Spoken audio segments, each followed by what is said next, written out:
Hello, hello, hello, and welcome to Out of Office. This is your weekly news show for all things ski, bike, and probably otherwise. A lot of stuff to get into this week, including NST Ski, NST bike news. We also have to talk about tariffs because that's been a very big conversation over the last week or two. There goes my phone.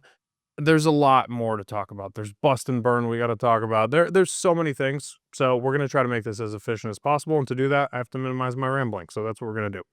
Before we jump into this, thank you to our friends and partners at Saddleback that had us up to do a series of videos. And they just let us kind of have some fun with it. So we got to get up there and ski around. And I got to tell you, super, super impressive place. So please go check out Maine's favorite mountain if you get the opportunity to this spring. I promise you it is worth a trip, especially if you're getting an Indy Pass.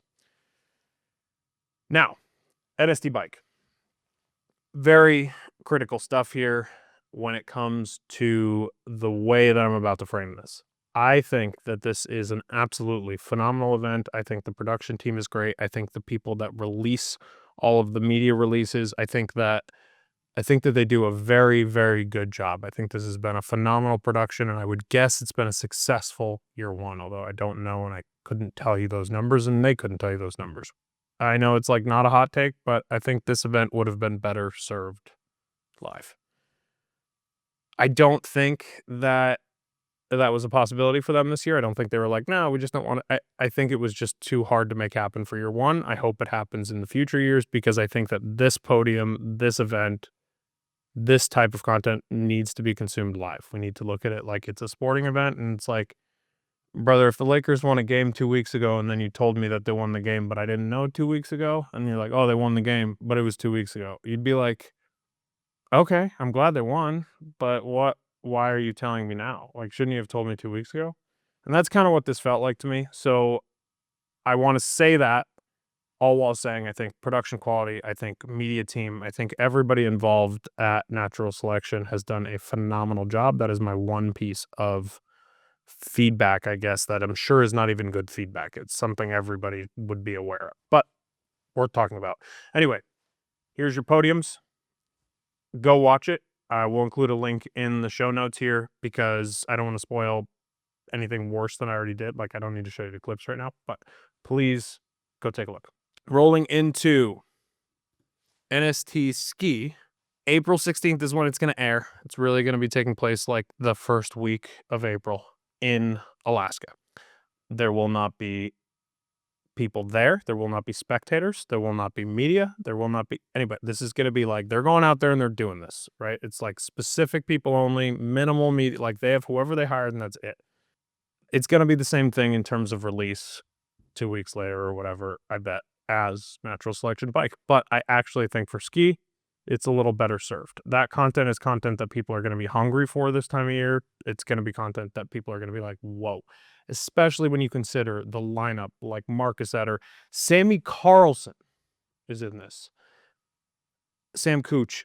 There's so many people that are in this event, including on the women's side, Hedvig Vessel, Michelle Parker. Like you have a crazy, crazy lineup right now for this event. One that I would argue is probably the best comp lineup. I don't even know if it's a probably. I think it's the best comp lineup of all time. I want to know what we think is going to happen. I know who I'm picking to win on both the male and the female side, but I can't tell you that. Who do you think is going to win Natural Selection Ski? The first one is going to go off in a couple weeks, and we're going to see it in a couple more weeks. So, see you then. Now, next up tonight, we're going to send it to Henry. So, Henry, take it away. All right, Adam, thanks for passing it on to me. We are into March now, first week of March, and we got that rain this past week, quite a bit of rain. It's being filmed on Friday, and as you can see here, it's very windy today, but looking ahead to next week, looks like we're gonna have a much drier week ahead compared to this past week. Today, Monday, could be some snow showers across northern New England. Doesn't look like much, maybe an inch or two at most, mainly across the higher elevations. Temperatures tomorrow, Tuesday, look like they're going to skyrocket into 40s to near 50 degrees. Can't even rule out some mid-50s across northern New England. And then Wednesday, Thursday, and Friday, looks like The warm front is going to try to make it north, but I think we're going to get more of a back to a cold front situation where it's probably going to struggle to get out of the upper 30s, even across northern New England. So I think northern New England this week, rest of the week, probably after Tuesday struggles to get above 40 degrees. Can't rule out 40 to 45 maybe in spots. A favorite out would be across southern portions of New England. Dry weather, mostly dry weather this week. Doesn't look like much precipitation. Maybe a brief snow showers early Thursday morning or midday Thursday. But other than that, looks mainly dry. Any chance that some more significant precipitation comes this weekend? And we're looking at temperatures this weekend. Looks like mid 50s to potentially even 60 degrees across northern New England this weekend. Any rain looks to be during the later half of this weekend, more so Sunday into Sunday night. So I think Saturday looks pretty dry right now, but I will keep you updated. And yeah, we'll head into spring mid-March. Temperatures will continue to warm up gradually through the rest of the month. Not really seeing any snowstorms on the horizon. That threat looks mainly over, but you can't rule out one, especially towards late month. Might cool down a little bit into late March, into early April. But I'll keep you guys updated here. Yeah, thanks, Adam, and passing it back on to you. All right, now probably the story that people were like clicking on this for is we're going to talk about tariffs and how they're going to impact the ski industry. We've already seen a lot of content talking about these tax plans that are going to impact nearly everybody, right? Because even if you're a ski manufacturer in the US, chances are you're not buying your edges, your edge materials, and a lot of your basement in the US, right? That's stuff you're importing. So no matter what, everybody's going to see a hit. Now, I don't know if these tariffs are actually going to exist in 2 weeks. I don't know if they're going to exist by tomorrow afternoon. I don't know if they exist literally right now. You know what I mean? Like, but the discussion opens up a lot more questions, I think. And what the questions are basically, what the fuck? You know what I mean? Like, that's basically what my reaction was. And I think a lot of business owners were like, oh, this is not going to be great. And I'm talking specific. I don't know anything about any other industry. Just not the same. It's just different. Everything's imported. Everything comes from somewhere else. The skis that are made here, that's awesome that they're made here, you know? And we had a bunch of brands in the comments that are like, eye emojis or like, haha, not us. But it's like, it's everybody that it'll end up affecting. Now, I will not say that there's not alternate opinions. I think that other people have opinions on this and they think that it's going to be okay. Like they think that a 25% tariff would actually end up being a good thing long term. Whether they're just drinking the juice or they actually believe that, I don't know. And I can't tell you enough. I'm only bringing the conversation up because I think it's worth noting that things will change, right? It's going to go up if these tariffs stay in place, because for companies that are importing from Canada like J Skis, this is going to mean 25% on basically all of the things that they're importing for all of their skis. That is asinine. Like, it's crazy to be able to say that that's a good thing, at least in the immediate, right? Again, long term, who knows? But it's worth noting that it will impact every brand in some way. And I also want to point out, this is, I think, a very good point.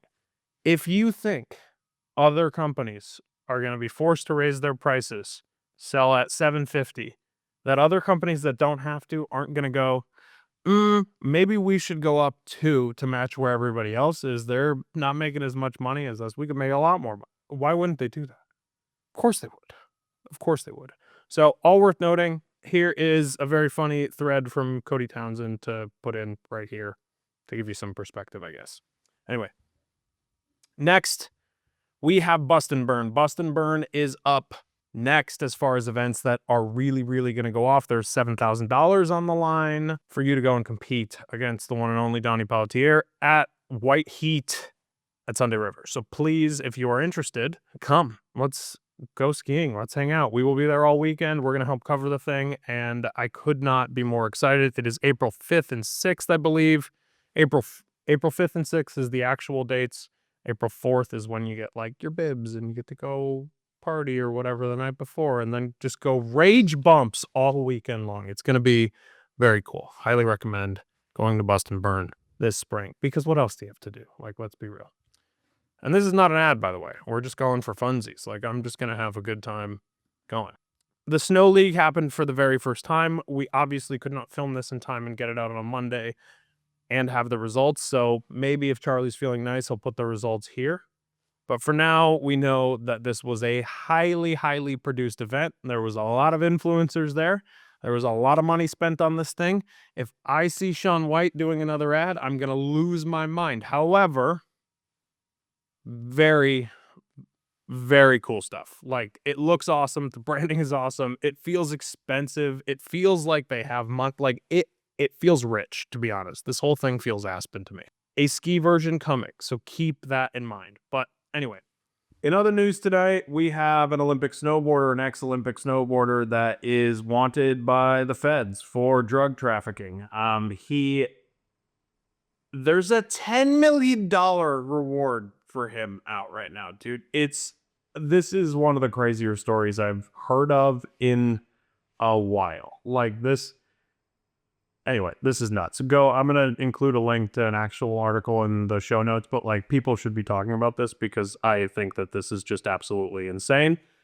Now, I'm not snitching, but if somebody else feels like they should, enjoy. Now, final story of the night, which is an out-of-pocket story, meaning this is just a hot take, okay? And last week we talked about double boa and like where I thought it was. This week we're going to talk about breakfast, okay? Because it's the most important meal of the day. I don't really even eat breakfast that much, but when I do, I'm going skiing. And if you're going to go skiing, there's no better combination of foods than a gas station coffee or a Red Bull and a breakfast sandwich. That's it. Like, a gas station breakfast sandwich hits so hard. They have something in there that just makes you completely lose your mind. It's like you go in there, you're crabby, you're groggy, you don't really feel that good. You're like going skiing, but you're like, whatever. You go in there, you go into like this dump of a place, and you smell that like greasy, and you're like, what is in the air right now? Like, all of a sudden, my eyes are opening more, everything feels better. And we're just going to have a good time. You purchase 2 of those bad boys, you get yourself a lukewarm coffee, and you are ready to go. I cannot imagine a better breakfast meal on the way to the hill. There's nicer stuff, but you know what happens is, like, I go and I make myself a nice breakfast and I like put it in the car and I'm like, all right, I'll eat this when I'm hungry on the road. And then you're never hungry until you get out of the car. I think for like the $4.79 a breakfast sandwich costs at like a 7-Eleven, dude, just health guy, okay? Just let me know. Let me know how it goes. It'll change your life. That is our share for the week. I hope you enjoyed. Please like and subscribe, and we will see you next week on Out of Office. Goodbye.